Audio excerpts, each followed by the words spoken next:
George, you're so chivalrous. That moment where you're so chivalrous in the kitchen with the cloth over the arm and you're helping her out.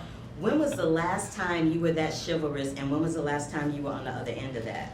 So I'll start with ladies first. I mean, Jesse opened the door for me to come to press today. Well, there you go. Yeah. Yeah. And that was that. Yeah.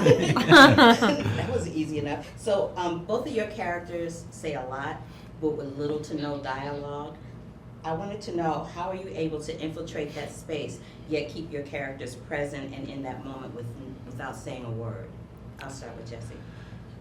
I think that's kind of always what you're looking for, but especially in a film like this where, you know, given the time and place, you know, people were sort of, the social conditioning and sort of what was expected of people, and like you were saying, you know, that I think there's a whole world going on beneath all of these characters. You know, you could be saying one thing and experiencing something totally different. So it's something that's the fun part of acting is discovering all of that, and you know, then it changes whenever you're working with, you know, great actors like Kirsten or Benedict or Cody. You know, so it's just a constant kind of exploration.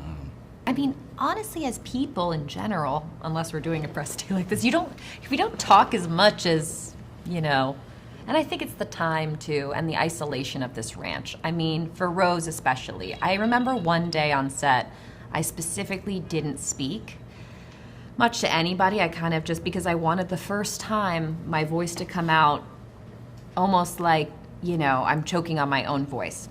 So I did that in the dinner scene, remember? And it came out, I think actually the line was cut out, but I could barely get the words out because I hadn't spoken much all morning. It was the perfect thing to kind of have Rose have this quality of someone who's so stifled that it's hard for her to even speak.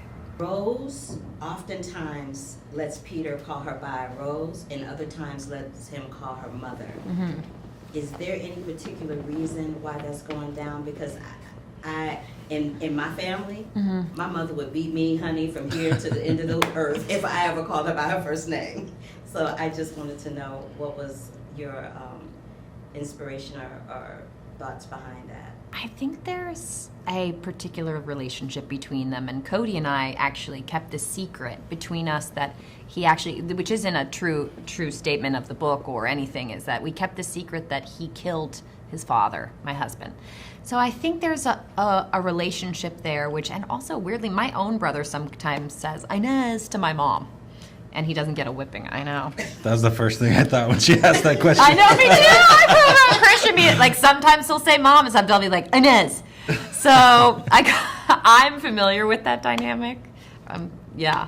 Yeah, Claudette would not be having any of that. So I'll just wrap it up, but thank you so much for your time. This was great. I appreciate it. Thank you. Yeah. Thank you.